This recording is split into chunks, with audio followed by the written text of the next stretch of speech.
जे काही रेस्क्यू करायचं होतं ते अतिशय वेगाने सगळ्यांना रेस्क्यू केलं, त्यामुळे कुठली हानी त्या ठिकाणी झाली नाही. पण निश्चितपणे लोकांच्या घरामध्ये पाणी शिरल्यामुळे किंवा काही ठिकाणी मोठ्या प्रमाणात पाणी जमा झाल्यामुळे काही काळापर्यंत जनजीवन विस्कळीत होतं. पाणी निघून देखील लवकर गेलं. अजूनही काही भागांमध्ये पाणी आहेच, त्याच्यावर कारवाई चाललेली आहे.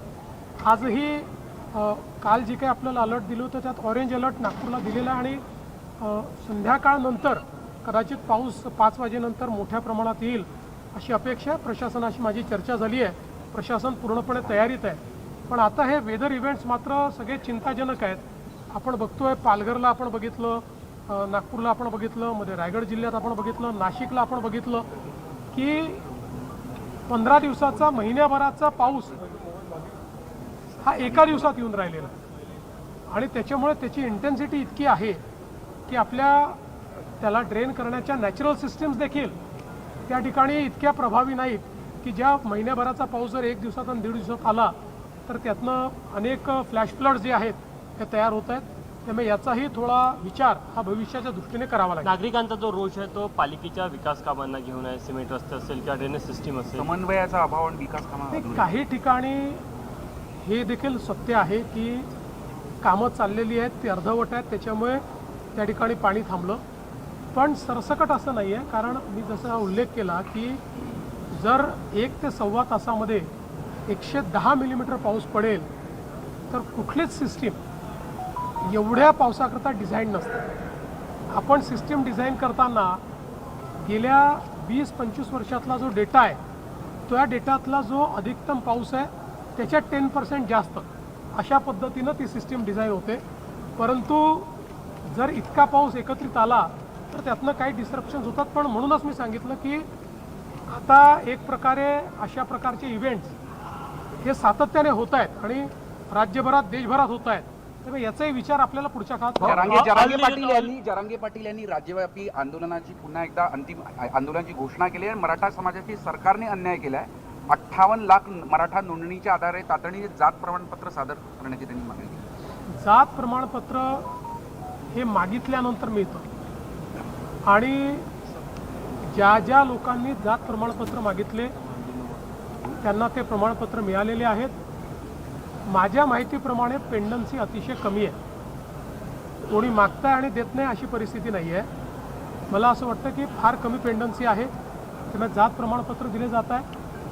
आणि इतरही ज्या गोष्टी आहेत, मी पुन्हा एकदा सांगतो की आमच्या सरकारने, महायुतीच्या सरकारने मराठा समाजाकरता जेवढे निर्णय घेतले आणि जेवढे निर्णय कार्यान्वित केले हे कुठल्याच सरकारने कधी घेतले नाही. अद्यापही कोणाचा काही रोष असेल, कोणाला काही वाटत असेल की हे योग्य होत नाही आहे तर निश्चित त्यातनं मार्ग काढता येईल. त्या सगळ्या गोष्टी आपल्याला बघता येईल आणि त्याला योग्य पद्धतीनं मला असं वाटतं की त्याच्यावर मार्ग काढता येईल.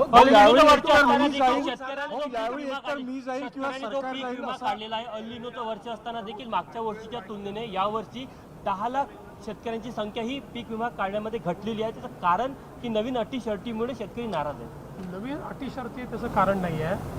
मुळातलं त्याचं कारण असं आहे की आपण 1 रुपयात पीक विमा अशा पद्धतीनं ज्यावेळेस पीक विमा केला त्यावेळी सर्वांनीच तो पीक विमा काढला.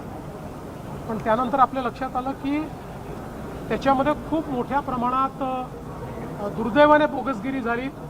बीडसारख्या घटना आपल्याला पाहायला मिळाल्या आणि म्हणून मग त्याच्यामध्ये काही सुधारणा आपण केलेल्या आहेत. आणि पूर्वीप्रमाणे आता शेतकऱ्यांना त्यांचा जो हिस्सा पूर्वी भरावा लागायचा तो भरावा लागतोय आणि म्हणून ती संख्या थोड़ी कमी आहे. राहुल गांधी ने संसद में भाषण किया, आरएसएस असली शत्रु है, लोगों को अंधभक्त बनाना चाहता है. अमित शाह ने फायरिंग की ऑर्डर दी, ऐसा सब आरोप राहुल गांधी का. मला असं वाटतं कि मराठी झाले, हिंदी मराठी. मुझे ऐसा लगता है, मैंने तो राहुल गांधी का भाषण सुना नहीं क्योंकि मेरे पास इतना समय नहीं है कि मैं उनका भाषण सुनूं. क्योंकि उनके भाषण में रहता तो होता तो कुछ नहीं है. कोई भी विपक्ष का नेता जब बोलता है आरोप जरूर करे, कोई गलत बात हो तो उसके ऊपर ज़रूर बोले, टिप्पणियां भी करे, लेकिन आपने देश के युवाओं के लिए सकारात्मक क्या बोला है? आपने कौन सा सॉल्यूशन दिया है? आपने ऐसी कौन सी बात बताई कि जिसके कारण देश के युवाओं का कल्याण होने वाला है?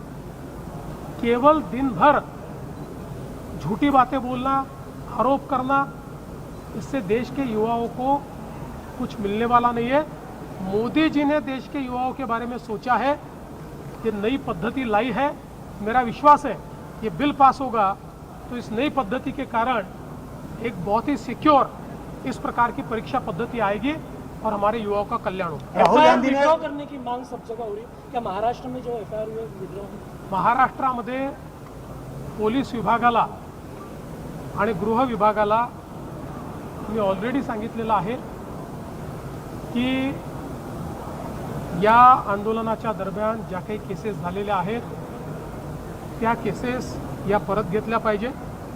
महाराष्ट्रामध्ये पोलिसांनी फार संयमाची भूमिका घेतलेली आहे। साधारणपणे केसेस जर आपण बघितल्या तर मोठ्या प्रमाणात फक्त जमावबंदीच्या केसेस त्या ठिकाणी लागलेल्या आहेत, पण ज्या काही केसेस आहेत त्या परत घेण्याच्या संदर्भातले आदेश मी दिले। गडचिरोली जिल्ह्यामध्ये काही बोगस नक्षलवादी म्हणून पत्रकं वितरित करतात आणि सातत्याने या घटनेमध्ये काही वाढ पाहायला मिळत आहे। मध्यंतरीच्या काळामध्ये नक्षलवाद्यांचे पुन्हा पत्रकं लागलेले दिसले आणि त्यातनं स्पेक्युलेशन देखील झाले, पण ज्यावेळी त्याची एक प्रकारे जांच करण्यात आली त्यावेळी असं लक्षात आलं की काही लोकांनी स्वतःच्या हिताकरता आणि स्वतःच्या स्वार्थाकरता काही गोष्टी मिळाव्या म्हणून स्वतःच ही पत्रकं लावली आहेत, त्यांना जेरबंद करण्यात आलं। महाराष्ट्र में ये पूरा आंदोलन बहुत ही रेस्ट्रेंट के साथ हमारी पुलिस ने उसको हैंडल किया है और जो केसेस भी लगी है वो बहुत ही नॉमिनल इस प्रकार की केसेस वहाँ पर लगी है। और मैंने कल सुबह ही गृह विभाग के साथ राज्य के डीजी के साथ चर्चा की थी और कल ही ये आदेश दे दिया था कि इन केसेस को वापस लिया जाए।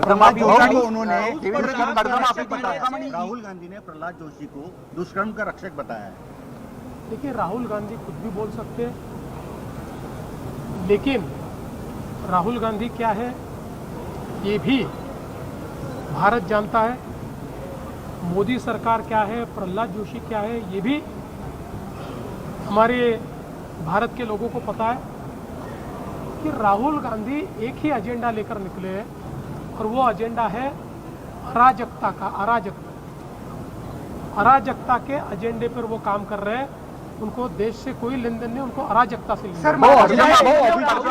महाराष्ट्र एकमेव राज्य आहे ज्यांनी स्वतःची टेक्नॉलॉजी विकसित केली आहे मानव वाघ जो संघर्ष आहे तो टाळण्यासाठी।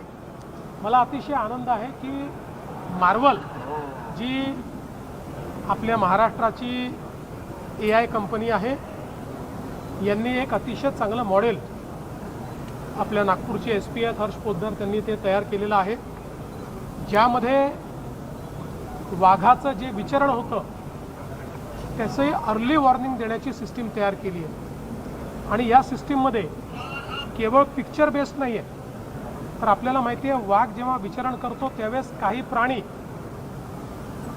हे आवाज काढून जंगलाला सांगत असतात की वाघ कुठे आहे। हा जंगलाचा नियम आहे। आणि आमचे जे आदिवासी बांधव आहेत जे वर्षानुवर्ष वनवासात राहतात त्यांना याची नीट माहिती असल्यामुळे ते पूर्वीच्या काळात अशा परिस्थितीतही राहत असताना बरोबर त्या ठिकाणी स्वतःला वाचवायचे। तेच ज्ञान आता आपण AI मध्ये आणलेलं आहे। त्यामुळे वाघाच्या विचरणामध्ये फोटो जरी वाघाचा नाही मिळाला तरी ज्यावेळेस हे प्राणी आवाज काढतात ते आवाज सेन्स करून आणि त्यातनं वाघ कुठे आहे याची अर्ली वॉर्निंग देण्याच्या संदर्भात ही सिस्टीम तयार झालेली आहे। AI सिस्टीम आहे ही, जशी जशी सिस्टीम काम करेल तशी ती अजून प्रगल्भ होईल। पुढच्या काळामध्ये संपूर्ण देशात ही रेप्लिकेट करता येईल। देवेंद्रजी, कर्जमाफीच्या यादीतील रक्कम आणि EKYC करताना दिसणाऱ्या रकमेत मोठी तफावत काही ठिकाणी आढळून आहे, खास करून हिंगोलीतनं अशा खूप तक्रारी आहेत। असं आहे की या संदर्भात पहिल्यांदाच खूप स्पष्टपणे सांगण्यात आलेलं आहे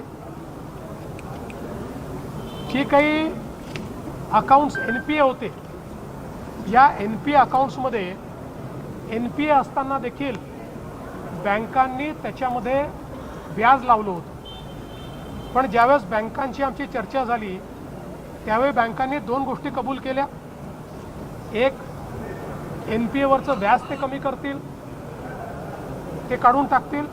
आणि दुसरं, कर्जमाफीच्या दरम्यान अकाउंट आणि अकाउंटमध्ये पैसे येणं या दरम्यानच्या कालावधीचं व्याज ते काढून टाकतील.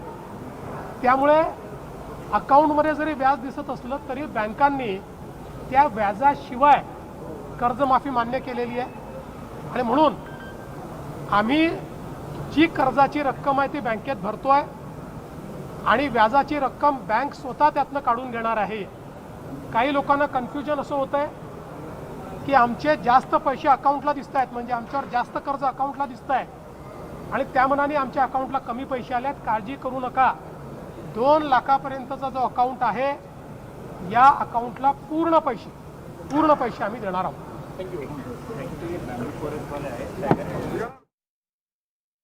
मुख्यमंत्री फडणवीसांनी ही प्रतिक्रिया दिलेली आहे. कर्जमाफीविषयी ते बोलत होते आणि त्याचबरोबर विरोधकांवर सुद्धा त्यांनी निशाणा साधलेला आहे आणि या व्यतिरिक्त वेगवेगळ्या मुद्द्यांवरून त्यांनी प्रतिक्रिया दिली आहे.